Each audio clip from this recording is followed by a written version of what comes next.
So you want to be successful. Okay, I see you. I'm happy to hear. We're gonna go ahead and get right into everything, y'all. Hello, my name is Eliza Spots. A little bit about me is, my entire life I have just been absolutely fascinated by the thought of success and what made a successful person and the psychology of it. Mostly because, as a child, as a young adult, I was told that, there's depression in my family lineage and that there's anxiety in my family lineage.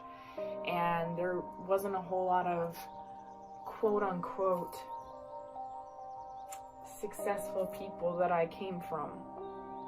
And I didn't even really know my lineage, in all honesty. I only knew a part of it. So I came from a very fragmented lineage in a way, where there was a lot of confusion and division.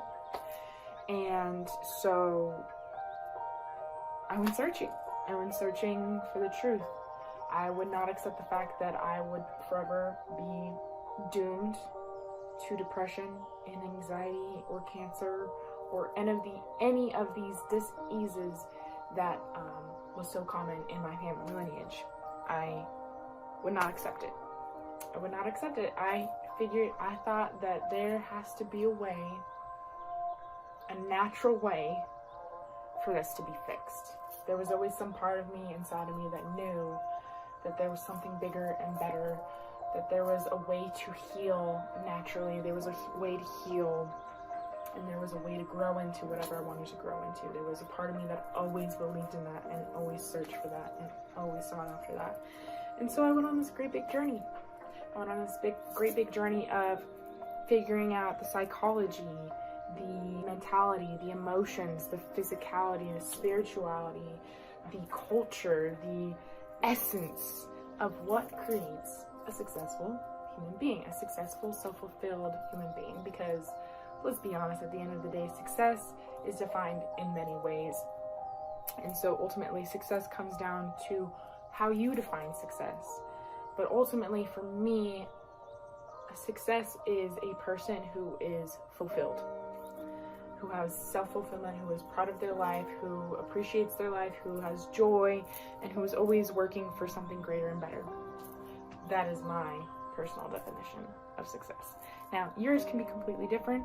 There are worldly standards that come with success, as material, financial, and property gain, which I also agree that is very much a part of it, because when you come to this place of success and self-fulfillment within yourself, that is going to, if you desire, vibrationally match on your physical realm as well. And so I'm here to share the information that I have found throughout the years, the patterns I have seen, the consistency, the root, and the truth of it all. Now, just to help with my validation a little bit, I have sat with people like Tai Lopez, and I have had dinner with Steph Curry, and I have met people like Patrick Bet-David, and I shook hands with David Goggins, and I have just met some incredibly powerful, quote-unquote, powerful and successful people by the world's standards. And I've also, and I've studied across the board, through books and through trial and error and through all the things. So how does this give me any sort of validation? Well, maybe it does, maybe it doesn't, but for me to be able to come into contact with these people on some sort of level, on some sort of interpersonal level, there was some part of me that had to match them vibrationally, which is what we're going to get into. Also, I've experienced many worldly successful ways of being. I've lived in a high rise, I have traveled internationally, I have lived in tropical places, I have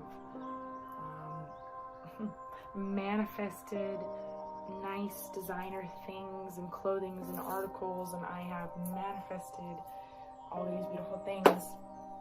And I just got to this point in my life where I was ready for more. I'm ready to build my career.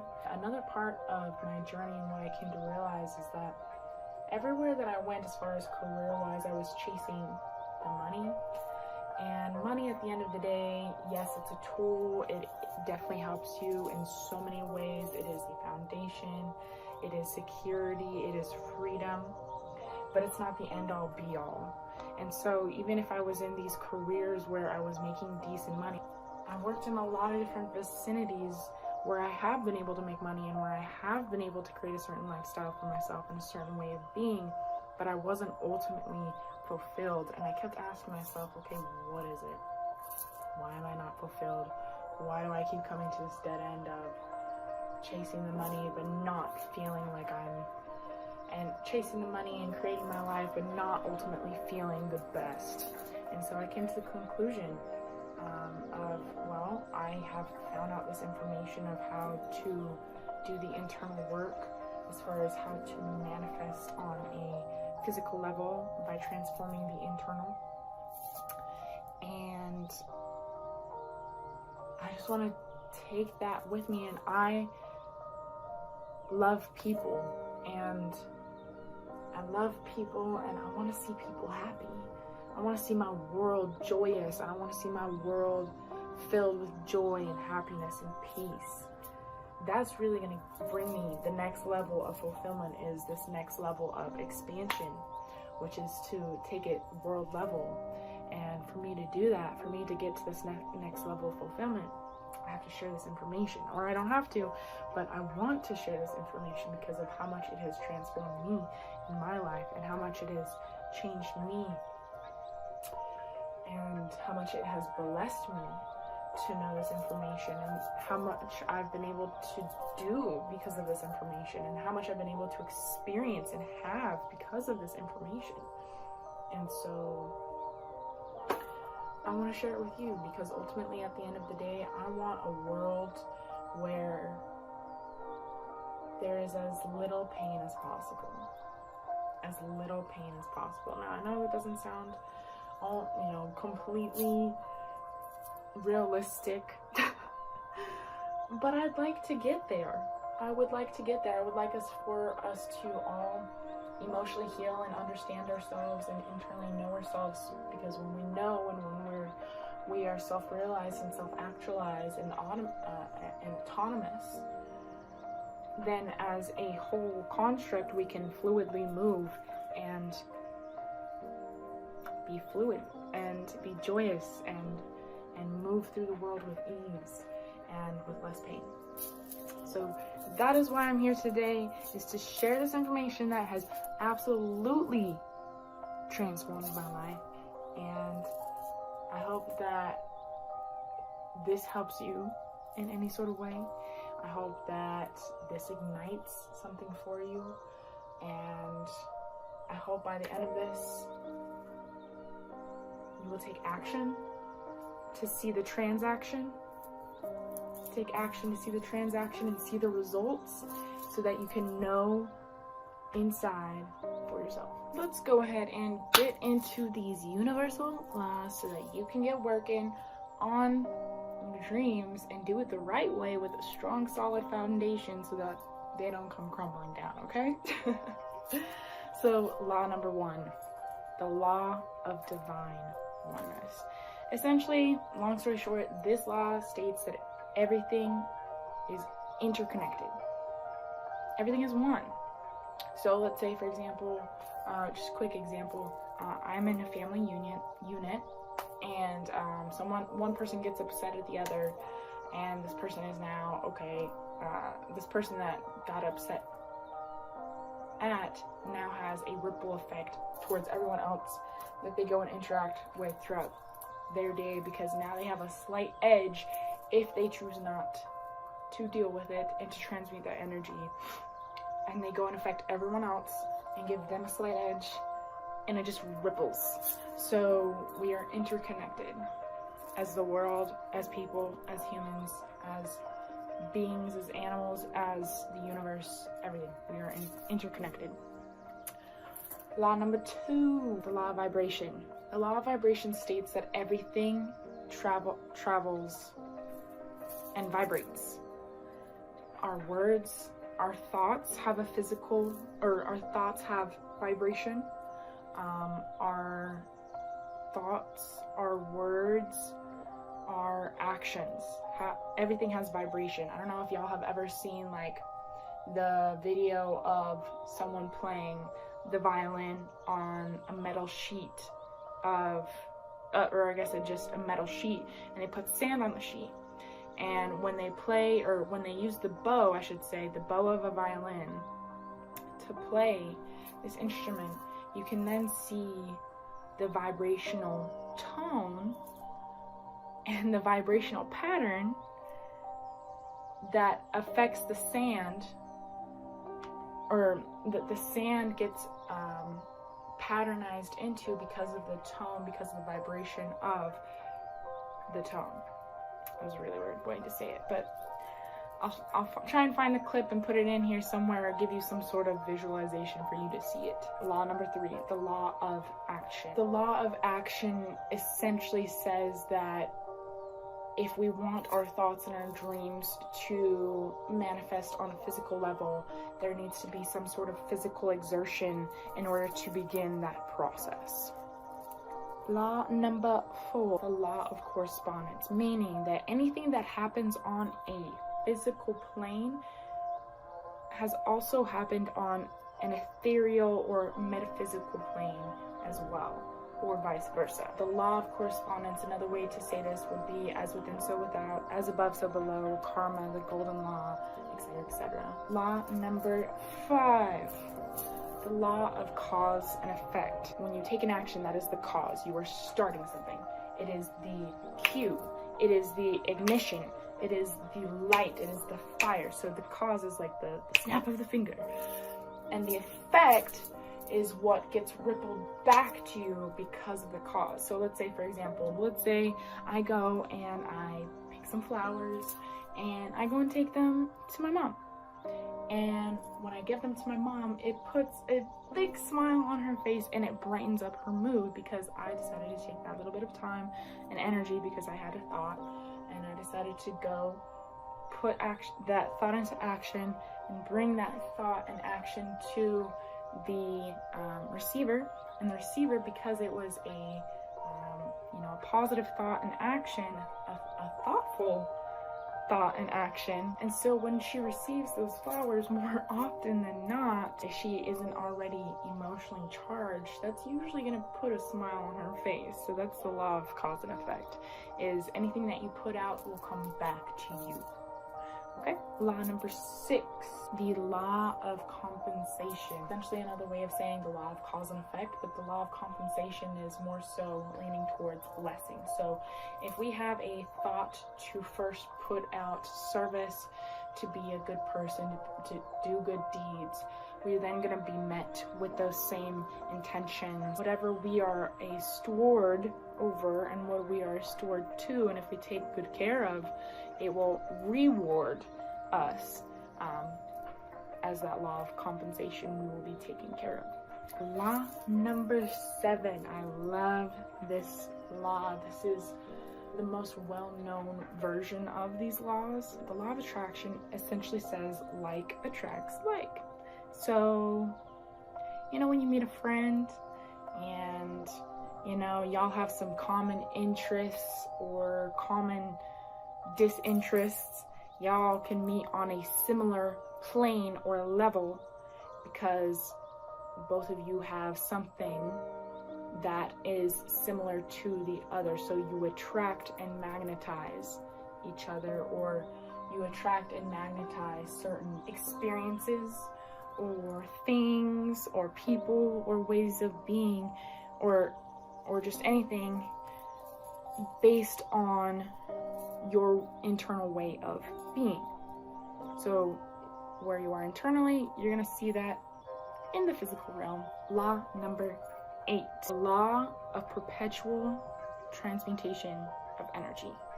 So essentially what this law says is that, let's say you get met with resistance. Let's say, a while back, because essentially these are all the laws of karma, the golden law, as within so without. These are all just like different ways of saying it, basically, except for this one. Let's say, you know, with this one, a while back you sent out some negative energy, and now you're now getting hit with the echo of that negative energy that you sent out, and it's now right here in front of your face. The law of perpetual transmutation of energy says that you don't have to respond the same way as this energy. If this energy comes and meets you, let's say in a negative way, and is like, wah, wah, wah, wah, you know, like, whatever negative energy, I'm just an echo of your past. Basically, what we can do is we can meet that energy, accept it fully into us, accept it with love and compassion, take that energy in, instead of putting that energy back out, you know, cute face, I know, instead of replaying that energy and re-echoing and re-speaking and redoing that energy and sending that same energy back out only to be met with it. The law of perpetual transmutation of energy says that we can take that energy, use it within inside of ourselves, and transmute it into something more positive, because positive energy is way more powerful than negative energy. Negative energy is considered more forceful, resistance, while positive energy is more power and pulling. So what it does is if you meet this negative energy with love and compassion, what it does is essentially love and compassion just like washes over everything. And then you bring it back, you love on it, and you send it back out with love. And so that is the law of perpetual transmutation of energy, saying that any other higher energy can transmute lower energies into something higher, more powerful, better, more positive, etc., however you want to see it. Law number 9, the law of gestation, and or also known as divine timing. This law goes to say that every thought or idea or word or action that you put out starts as a little seed that then grows into something else. And so the law of gestation is the divine timing, what it takes for that seed to grow into something else. And so essentially everything has its own cycle.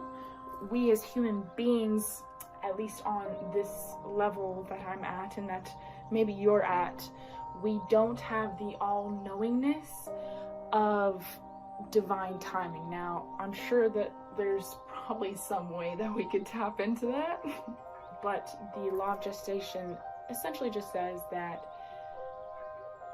the divine timing is not necessarily in our hands and of our control. And it will happen in divine timing, which is perfect timing, not a moment sooner and not a moment later. Everything happens in perfect order, in perfect function, and in perfect flow, as much as we believe it not to be. But that is just the way of the universe, because the way of the universe works in synchronicities, it works in the laws of nature. If you see the laws of nature, if you study the laws of nature, you see that there is an equal, beautiful, balanced pattern. So, law of divine timing, essentially. Law number 10 is the law of relativity. It is essentially perspective, so to say. The law of relativity goes to say that, okay, you may perceive this one way, but if someone is over here and they see the same thing that you see, but they're over here and they're from a different perspective, they're going to see a completely different thing. And so relativity is perspective. Relativity is the law of the many divine angles and perspectives that there are as a whole unit. And so that essentially goes into empathy. It feeds into empathy. So for us as individuals, if we can empathize and if we can visualize and imagine what another individual is going through versus what we're going through, we can begin to see differences, but we also can begin to see similarities, and the law of relativity is what individualizes us, but also interconnects us to an all-seeing eye in a way of being. It's beautiful. Law number 11, the law of polarity. So everything is on every idea is a continuum. So essentially it goes to say that everything is eternal, everything never stops, and so for it to be eternal, it's kind of like the law of relativity, where if it's eternal, if it's all-encompassing, then if it's all-encompassing, then there's going to be one side of the spectrum, and then there's also going to be another side of the spectrum. So if there's a law of polarity, the law of polarity goes to suggest that if we can experience love, then we can experience hate. Just like hot or cold, or just like black and white, or just like dogs and cats. And there's many different polarities that you can sift through and use as examples. But the law of polarity goes to say that there are two sides to each coin, essentially. Two sides to each coin. Because without one side, we wouldn't understand the other. So in order for us to experience and understand love and peace and joy and gratitude, we have to know what bitterness and shame and frustration feels like, for us to truly understand love and vibration, those more expanded vibrations of beingness. Law number 12 is the law of rhythm. So just kind of like what I was mentioning earlier, is that the universe has its own rhythm. It has literally, universe is uni, which is one, and verse, which is song, one song. So the universe moves in a rhythm. It moves in a pattern. You can see it in nature. I think it's called the Fibonacci or I don't even know how to say it. It's the swirly thing. But y'all will know what I'm talking about. But essentially, it goes to say that the universe moves in one beautiful, divinely orchestrated, perfectly balanced pattern, harmony, song, union, etc., etc. So either you're ascending in this pattern or you're descending in this pattern. You can't stay the same. So either you're ascending up or you're ascending down in this law of rhythm. Law number 13, the law of belief. Now, this was one of my most difficult laws to understand, understand, overstand. The law of belief. For so long, I knew about the law of belief, but on an intrinsic level, it was really hard for me to accept and to believe in my own beingness, which is crazy. It's just crazy little mind thing. Anyway, law of belief goes to say, whatever we fully believe in thought, words, emotions, and in actions is what becomes a reality for us. Our beliefs are the basis of foundation and reality. So when you commit to a belief, and when you commit to it, when you choose a belief, when you choose a way of thinking, you have flipped the switch to whatever you choose, and that begins your foundation. And then from there, your thoughts are built, and your thoughts create emotions, and your emotions create actions, and your actions cause and effect, and cause and effect cause the law of, or causes a cause. And when you get a cause, you get an effect. And so then you're going to see the result of that belief on a subconscious and foundational level. Law of belief completely transformed my life. I didn't believe in myself for the longest time, but we're good. We're here now. And that's what I'm trying to help you with. I want you to believe in yourself. This is the ultimate transforming factor for me, is believing that I could be, could do, could have whatever I wanted, wished, and desired.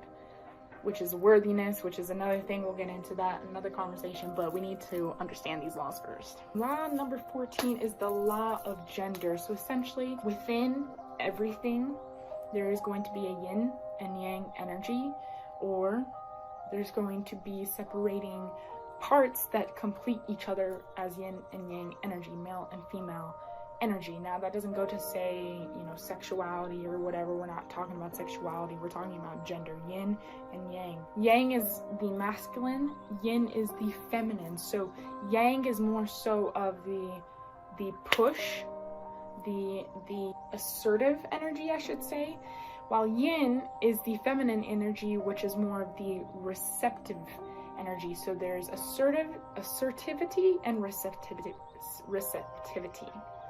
And so essentially these are all the bases of creation. And in order for us to truly create with the universe in a balanced and harmonious way, we need to accept both parts within ourselves, the yin and the yang energy, to assert our dreams and to assert our actions, our thoughts, our words, our emotions, our actions of our dreams. But then we also need to be able to accept the response and accept the thing that we get back in return, the yin and the yang energy. So essentially, while going through all of these laws, most of these laws ultimately are yin and yang, as within, so without, as above, so below. It's essentially talking about one principle, period, which is as within, so without. As above in your mind, so below in the physical realm. And so my goal and my mission here is to help you balance your energies, to help you balance and align your chakras, to heal your emotional self, your emotional being, to tune your mind and your programming into success and abundance, and to make sure that you transform your life into whatever it is that you wish to experience, have, do, be, desires, whatever your desires are, whatever your most righteous, pure, beautiful desires are. I'm here to help. I'm here to help you. And that is what we're doing, is we are transforming the world one belief at a time. And so that is it, y'all. If y'all understood these laws, if this made sense, if this clicked, if this enlightened you in some sort of way, please give this a thumbs up. Even if you just enjoyed the content, if you believe in the content, whatever. If you give this a thumbs up, comment down below, share, subscribe, whatever, however you can, to help the channel grow, to expand, so that we can reach all the other truth seekers in the world who are looking to better their world, who are looking to better the world, better themselves, better their families, their friends, the world. If we can start this movement, and if we can get this movement going and igniting this movement, oh my gosh, the world is going to be beautiful. That's all I'm gonna say. So help your girl out. It's not even, it's about me, because I'm trying to help my family too. I'm trying to help my family and my friends, but I'm also trying to help you, and I'm trying to help you help your family and friends, and I'm trying to help all of us help all of us. So help us help us. Thank you so much for your love and support. Thank you so much for tuning in. I'm sending you lots of love and blessings and peace and protection, plenty, wholeness. Let's get it, y'all. We are going to be successful. We are going to live abundant, prosperous, happy, joyful, peaceful lives. I'm committing to it. Commit to it with me. Subscribe so I know that you're committing, because the rest of this channel, we're going to talk about success. We're going to talk about self-development, self-fulfillment, and success, and how we can get there and achieve that all together. Love you so much. Until next time.